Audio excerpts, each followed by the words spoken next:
A fire sale here today. Thanks for joining me. This will be a short broadcast today because we're getting a special bulletin from the fire marshals here. I'm in Winter Park, Colorado. Kind of a different, puts a different aspect of life when you're thinking about devastation and fire and houses burning down and people dying and things like that. This is a very peaceful place. Anyway, thanks for joining me. I'm going to play the news here. It's coming on in a second, and just for an update, and then I'll add you guys in here and we can discuss it.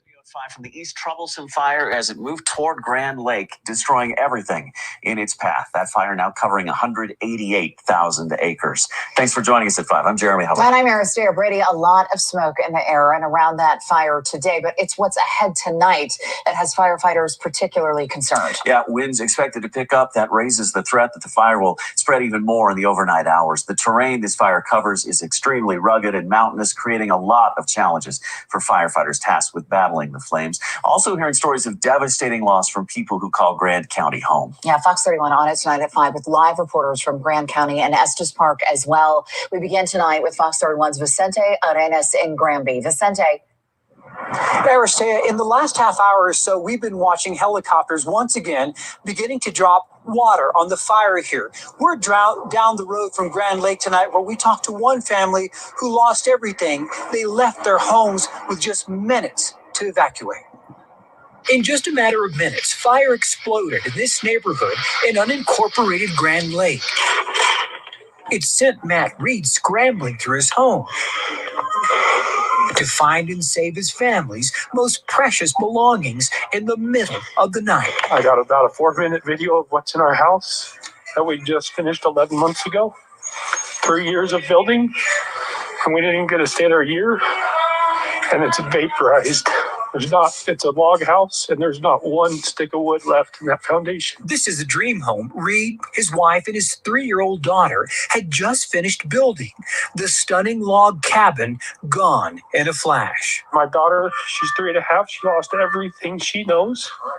She asked me today, she's got a pretty good idea that our house is gone, but she wants to go check and make sure that, her princess castle, and she wants to know that if her bathtub is okay. We caught up with Reed as he was buying some new jeans and new dolls for his daughter. Reed and others from the community of Grand Lake now saying more fire mitigation should have been done to prevent catastrophic losses. No kidding. 8 years ago, they should have been mitigating and getting rid of the fuel. As questions linger, so do worry and fear. And for tonight, the Reed family is staying in a home that was offered to them by strangers, people they didn't even know. Meanwhile, others are still waiting to see what's left of their homes. Reporting live from Granby, Vicente Arenas, Fox 31. Yeah, Vicente, all right, thank you. And another just shocking story of loss out of the East Troublesome Fire here tonight. This one from a member of the Grand County Protection District himself. Get this, now learning her dream home is no longer there. Fox 31's Nicole Fierro live with this very emotional story for us tonight. Nicole. This is kind of what's going on here right now. Alex, my friend Alex is here. Jason's here. How you doing, guys? Thanks for joining. Let me see. Can I hear you? Hey, Claude. Can you hear me? I can hear you. Yeah, okay. I can hear you just fine, Claude. Was that coming through before? Yes. Oh, okay, good. Yeah, it's kind of I've experienced this in California. I live in 2 places that gets fires. Lucky me. Grand Lake. We heard of a couple that went into a bomb shelter and died the other day. While their house was burning, they were in a bomb shelter, and we heard they passed away. A friend of mine who has a beautiful custom-built home, a couple $1 million home, burnt to the ground here. We're in Winter Park, so it's smoky as hell here, and but it's pretty. We're pretty optimistic here. The fire seems to be going more towards Estes Park than Granby or Fraser or Winter Park, if you're familiar with that. I know Alex is, right? Yeah, I sure am. I actually got engaged in Grand Lake. So it's a special place for me. Actually, right now I'm organizing people to be able to donate in Denver here, because there's really not a lot. There is obviously the Red Cross that's helping a lot, but the biggest issue is that a lot of people don't have clothing. They packed up all their stuff, and now they don't have any clothing, and they're trying to figure out where they're going to live. So I'm coordinating getting clothing and other things donated down here in Denver Metro, and I'm coordinating people to go up and bring stuff to the Fraser Valley Elementary School, which is kind of ground zero up there. So if anybody wants to help, we're taking donations as well. I could drop my Venmo in there, and we're just buying things. The biggest challenge is we need new clothing. So we need new hats, jackets, long underwear. I mean, we're about to get hit with a snowstorm, and it's cold up here, by the way. It's 45 degrees here, but this morning it was in the 20s. You know, we're 9,000 feet up, so it's pretty cold here. And it's really amazing. We had the governor up here today, Governor Polis, I was told. The National Guard is up here now. We have hundreds of fire people, these wonderful people from all over the U.S., by the way, from the Forest Service and park rangers and everything. They're staying in all the hotels, and I think every hotel is filled. I've had 3. I'm on the homeowner association up here for my development in Colorado. I've had 3 people volunteer their homes. People who are not up here right now, their summer homes or second homes. I've had 3 people. Shows you the goodness of people that come out when something like this happens. And they volunteered their homes to total strangers. You know, really, it's pretty interesting stuff. I didn't know if this is what would be our topic for today, but I figured we're in the national news right now, so it's probably of interest to people from a firsthand experience. Absolutely. Yeah. Have you ever been in a fire and the air is like, it's like you're in a smokehouse or something, you know, the air is just horrible. Yeah. You can feel it in your throat going outside. I still took my run this morning, but with a face mask on, a bandana on. So, you know, nothing stops me as far as that goes. But tonight is kind of the telltale night. Hopefully if the winds don't pick up, and depends on, we're waiting for a report on 5:30. There's a report that comes on, so I'm going to be off this. They do a update report, and we'll find out if what town's being evicted and who's in pre-eviction. They have Granby, which is right down the road from us here. They're already pre-eviction, and that fire came very, very close to them also. The other night. It's a big thing. So maybe we'll get some snow tomorrow night. We're supposed to get some snow. Yes, absolutely. I did my snow dance and everything. Very interesting. But a lot of good people are up here helping us and stuff. I like that. That's very nice of you to volunteer. Just be careful. Yeah, I know. And, you know, it's just as long as I can get up and down Highway 40, I should be able to make some daily trips. I got some other people. My church is letting me use their building down here on the west side of Denver on 37th and Federal. So we're able to take donations and make trips. And I've been calling up breweries. Breweries are donating things. So a beer? No, not beer, but hand sanitizer, because they need more hand sanitizer. Okay, yeah, they need everything. We have buildings here. We have one building. I forgot the name of it, and it's really a museum and things. And they opened it up for people to camp in and stay in there. And we've seen this before. We once had a bicycle race here in summer, and all of a sudden this massive storm came in, and everybody opened up their homes and they opened up the rec center, our gymnasium here, and people could sleep over. All these bikers. It was like a Ride the Rockies or something, but we got hit with a devastating in the July snowstorm, ice storm. And they opened up all the facilities for those, because you got 200 bikers who are just in the middle of summer hit by winter storm, you know. That's the mountains for you. That's why we love it here. People are great up here, though. Something like this always brings out the best of people. Oh, here comes the weather. easterly direction. That wind strongest from about 10 o'clock in the morning till as late as maybe 6 in the afternoon before the speeds finally start to back off just a little bit. And then later, the wind will actually turn and come out of the north. So a change in the direction late Saturday night. Now, for the rest of tonight, obviously, because of the conditions, the mountain areas under a red flag warning, do whatever you can to not cause a spark to turn into a blaze out there. Here's what I'm tracking along with the rest of the Pinpoint Weather team, keeping an eye on the wind and the fires up there. Got a long day Saturday to get through that wind before things get better. We do have the colder temperatures and much needed snow, not only there, but here in Denver in Pinpoint Weather. Yeah, I need to see it. All right, thanks, Dave. All right. Just finished. It's the wind that's the biggest danger here. The wind changes direction. It could be going. It could just go and head for a town, and all of a sudden, the sheriff and all the police officers have to evacuate all these people. That's what happened in Grand Lake. The fire traveled 20 miles. They said they've never seen anything like a fire travel that fast before. Usually fires kind of meander nice and slow. This one, 20 miles it jumped. Yeah.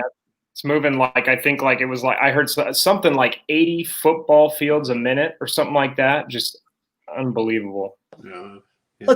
That's a change of subject. But do you think we all work from home? What do you think you should do to prepare yourself so that your business survives? What are the things you need to do so that a business survives? When I remember my brother was in Hurricane Sandy back east. And he lost his phone. His cell phone was out. The towers were knocked out. He had no internet. Electricity went out. He had to buy a generator. And this went on for a couple of weeks like this. And in my homes in San Diego and California, I still have landlines. Did you know landlines? They provide their own electrical circuit. You don't need, even if the electricity is out, these things still work. On there, I still have I have Wi-Fi and I have my cell phone. So if one thing goes out, I have a triple backup system, because you never know, a fire could wipe out all your basic communications, but your business has to go on, right? Absolutely. Yeah. That landline's definitely that's definitely a good insurance policy for emergency. Absolutely. You read my mind. Yeah. Money well spent. Yeah, that's Sean Osby said. Yeah, that's why I still believe in having a landline. Yeah, we still have it, and it's a pain in the butt. $130 a month bill for something I don't use that as much. I do most of my communication on Zoom or StreamYard, like we're on right now. But it's good to have it if you need it, man. It's a lifesaver. You still survive. I do all my business through phone, internet, VoIP. Yeah, and fire is not obviously fire is no joke. Water, you can at least go to higher ground, etc. But a fire, all you can do is get the hell out and go away from it if you're able to do that quickly enough. And the thing is, when they and we even have a special application. It's called Code Red. So if we have to evacuate, this fire changes direction. You don't have a lot of time. Right. You don't have a lot of time. So we're following this pretty close. So my parents, they adopted me in '67 in Baltimore, but right before that, their house burned down. It was a gas leak, and when they were both at work. Wow. Their house burned down, and anyway, Dad was in the Army, and anyway, my father was a Baltimore County police officer, and he moved to Baltimore, and from then, but they lost everything. I think Mom said they were able to rescue just a few photos and a couple things, and that was it. It's funny if you want to think about it. If you had, let's say, 10 minutes to leave your home, what are the things you would take? A lot of, to me, I would take things that remind me of my parents who are both gone, little things like that. I would grab my computer. I would grab let's see, what else would I take? Just mementos, really, and maybe some paperwork, some clothing, things like that. We don't have a pet anymore. Our pet passed away a year ago. I get the pets in. That's the biggest problem out here. And on another note, we've got a lot of ranchers and farms and people who. The biggest problem is what to do if you have livestock. Yeah. Up here, that's been a big problem. People have been volunteering for that. I read today about somebody who has a bunch of horses and he didn't have enough trailers, and all these people from other counties came to his house to help him move his horses. That's Colorado for you. There's something very special. Alex, tell everybody this is a special place still, isn't it? Yeah, there's places like we have dog breweries. Like if you go to the brewery and you don't have a dog, it's kind of weird. Like we just love our animals. We love being outside. They're your kids. That's right. Yeah, you're making me jealous. I went to Boulder back in the mid '90s. Really? Yeah. I love Boulder. I just remember getting, I didn't realize because I hike all the time in the Virginia mountains, but our highest elevation in Virginia is about 3,700, 3,800 feet. And I'll never forget I stayed in Aurora. I'll never forget. I was 21. I stayed in Aurora, which, south of Denver a little bit, because I didn't know where. I drove. Right. So tired. I stopped at some motel in Aurora. Realized that wasn't really the place I wanted to be. So at that time, I said, I want to go up to Boulder. But I remember going for a hike, and I just was hiking my ass off. Loved it. It was beautiful. Saw the mountain lion. Beware of the mountain lion signs. I got up to 6,500 feet or something. Are you putting a timer up? No. Oh, bear spray. No, I'm just kidding. It is. It's bear spray. But then I got my altitude sickness, I guess. But this is police bear spray, because where I go running, I run every day in the woods. I have certain trails I go to, but sometimes I go pretty high up and deep in the woods. And if you're a hiker or a runner or a biker, a lot of the mountain bikes go everywhere up here. You got to look at the tracks on the ground. Yeah. Okay. I mean, you can tell if it's a mountain lion, a cougar, we call them, or a bear or something like that. If you make a lot of noise, you won't have any incidents, but you got to be prepared. I have actually I've had to use this for my bear spray, mostly for dogs that have attacked. Yeah. I've had more incidents with dogs than any wild animal. The only my wife and I were just talking about. A lot of times I've run into moose on the trail. Well, I'll send you the stills sometime. But here in Virginia, I had a black bear come right up to my door, and he had his paws against the picture window, and I was shaking like I had a shotgun in one hand. I didn't want to shoot it, and a camera in the other, and I'm going to shoot that to you when this is over. I got to tell you, the scariest thing. I was 12 inches away from his face. We were face to face. Yeah. I've run into moose a lot of times, and they're huge. They're like a Clydesdale. They're just tall and big. Wow. And sometimes they have these monster racks. They weigh hundreds of pounds. I've had them here on my lawn. I'm by my house because we have a little pond down. And oh my gosh, they're the most intimidating creatures in the world. Alex, do you run into wildlife too? Down here in Lakewood, not really. I mean, we've had some incidents of bear. That's where you're talking about Aurora. I have a rental property there, but just south of there in a place called Parker, they sometimes get bears that wander over there, but nothing really too crazy. I mean, I don't see anything. We got coyotes down here for sure. And I don't know what Aurora's like now. And I didn't, I didn't mean to say anything bad about it, but back when I stayed there in 90, it's not the greatest place, man. No worries. Okay, 91, 92, it was kind of, I couldn't wait to wake up and get out of there the next morning. So I'll leave it at that. Absolutely. We just love it up here. We came up here 24 years ago. We live in San Diego. We still do. And here's a great picture. This was a big boy that just parked himself on my lawn. Look at it. Look at the size of him. Yeah, I had to put my glasses on. Look at that rack. Yeah, I'm on my phone. Yeah, wow. You run into this big boy who's 7 feet tall or whatever with that big with that 4.5, 5 foot rack around you going on a little corner on a single track in the woods, and you run into this big bad boy. Guess who wins? The moose. Yeah. And moose, always. Yeah. The 2,000-pound mammal always wins. Oh yeah. It's really funny. I was just telling my wife, Grand Lake, which is evacuated now, they have moose that actually go down the street sometimes with their calf. They just walk down the street like they own it. And every now and then a dopey tourist goes up to them like they can pet him or something, or take a picture next to them, a selfie. Moose, they don't want to, believe me, they will attack if they're with their calf. Right. I know they like to stomp. They like to stomp. You know, they'll trample you to death. If their hooves are huge. If they hit you with a hoof, you're dead. Right. You're lucky. Yeah. Right. Especially like you said, especially any animal that's a female, a mother. You know, if a mother and pups are involved, yeah, you're in trouble if you get between them. Yeah, Colorado has an interesting ballot in the election right now to reintroduce wolves.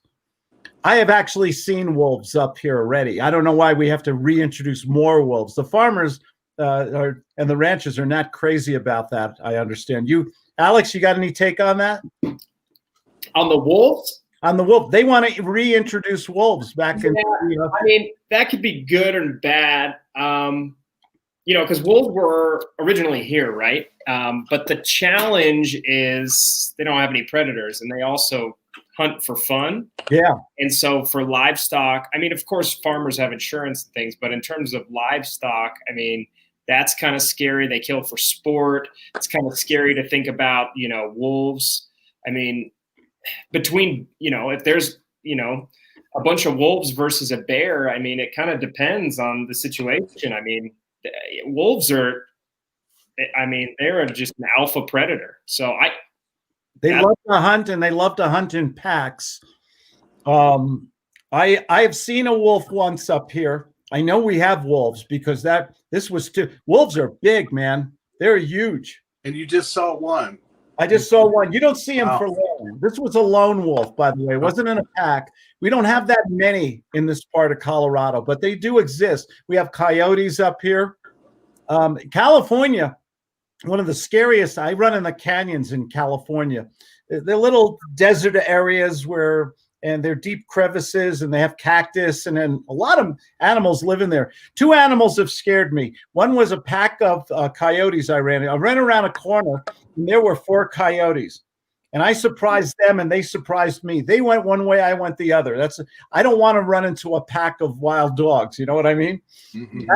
That was scary. And the other thing was 2 years ago, I ran into a porcupine. Hopefully not literally. No. They make contact, I hope. You got to imagine you're on a single track. And for those of you who don't know, a single track is just a 2 to 4 foot wide trail inside the woods. Okay, the woods are so dense sometimes you can't go off the trail. You're just there. So you run into an animal on that trail, like a porcupine or a skunk. Okay, I've run into skunks too, by the way. Skunks always win. Definitely. You just retreat. You got to go away from them. Oh yeah. Yeah. I had to throw away. I threw away. It was a fairly new outfit, boots, the whole thing, and I remember I had to throw it away because I got sprayed. Really? About 5-6 years ago. Yeah, I could not. There was nothing I could do with those clothes or those boots. It sprayed me. It really hit the boots more than anything. I heard that when a skunk sprays, it literally can't breathe. It chokes you. Your eyes it's like mace, actually, isn't it? It was awful. It really was. I couldn't wait to get out of them. My friends, it was down in the mountains, and I was at my friend John's house, which is kind of in the country. And I went around the building. He's got a few outbuildings. I ran around the building where my vehicle was parked, and I had some shorts, running different things, and some clothes packed away right there. I ripped them off and threw them away from me. And then I threw them in the burn barrel. How long before you were, what's the word I'm looking for? Smell free? Fit for company again. A few days. It lingered, because I would ask, people, good friends. I'd say, what do you think? What do you think? And a couple of them would mess with me and say it was worse than it was. But then a couple of them were pretty honest and like, yeah, it's still lingering. about 3 Wow. days, 4 days. Several showers and so forth. But I love Colorado with all the animals, with the fires. We've had gigantic snowstorms here. I still feel safer here than I ever felt in New York City. I'm a transplanted New Yorker. Yeah, I climbed the wall and they let me into Colorado. That's awesome. And hopefully and real estate up here. I mean, we're still waiting to hear how many houses burned down. We don't have a clue. We don't know how many people are. Last time I heard 5 people are missing. I hope they show up somewhere. They've confirmed, I believe, the 2 deaths. Really sad, but we don't know how many homes burned down up by that Grand Lake area and the round parts of the county. We're going to find out as the week progresses. Hopefully, we get such a heavy snowstorm. They're predicting up to a foot, which would be what a blessing that would be. That'd be awesome. Yeah. Oh yeah. Oh, that would soak the ground so well. I'm thinking it'll smother it or so, at least. I wonder if they'll ever be able to implement more forest management, or is it too daunting? Is it too overwhelming? I mean, there's hundreds of thousands of square miles. How would they ever? Well, I gotta all of it. I'm going to be controversial here. The same thing that happened in California happened to Grand Lake. I know Grand Lake. My wife and I helped. We're on the board with the Rocky Mountain Repertoire Theater there. Okay, and as you drive in the Grand Lake, it's a little road. Goes around the lakes and into there. It's a beautiful drive. You think you're in Switzerland or something. These beautiful lakes and these mountains from the national forest, but all over the place were dead beetle kill trees. We had a beetle kill infestation here years ago. And what most communities did, Winter Park, where I live, you can put your dead trees out. You can shake them down, put them on the road. They picked them up and they bought this special burner. And they really did fire mitigation here in Winter Park. I spent thousands of dollars spraying my trees before the beetles came, and then the beetles killed them anyway. And then we had all these dead trees. We took them all down, and then we put them on the road, and the city took them away. But they didn't do that in Grand Lake that I'm aware of. When you drove through it, you saw nothing but dead timber all over the place. Millions of dead trees driving in. It was just a matter of time before somebody threw a cigarette in or a campfire. We don't even know how it started, but I think I heard something. Somebody did something dumb, and that's how this fire started. We haven't had any lightning storms or anything like that up here. It's been dry. Absolutely, gentlemen. I have to go. I want to hear the latest update here. From the park rangers. It's on Facebook, by the way. Go to Facebook and type in "troublesome fire." Yeah, and you'll see a live broadcast. And Claude, I don't know if you have the capacity, or Jason as well. I posted a video as well, and on my Facebook, I'm trying to get as many donations for people in the Denver metro area, whether it's monetary donations or just warm clothes, preferably. That would be the best thing, but it has to be new. If you guys wouldn't mind passing that around, that would just be awesome. Yeah, absolutely. I'm a member of the Lions Club up here, and we have between COVID and I knew we were going to do something with this fire. We just raise money and give 100% back to the community for scholarships, for food. Right now, people were hurting up here. This was the last thing we needed up here. People are not wealthy up here. Most of the people up here, they're up here because they love to live here, but. Right. It's a kind of place you either have some money or you got to do about 5 jobs, and 2 of them are in restaurants. One is the chairlift and one's in construction, Because you love where it is. Because you love living out here. Yeah. I got to go, guys. Thanks for joining me. All right. A little bit good different. To see you. Thank you, Claude. And Alex, good to see you, Alex. Alex, you're a good guy. You're a mensch, man. It's nice. Good. Thanks for what you're doing. Absolutely. I love that area, man. Take care, guys. Bye-bye. You too. Thank you. Bye, everybody. Bye, Sean. All right. Bye now.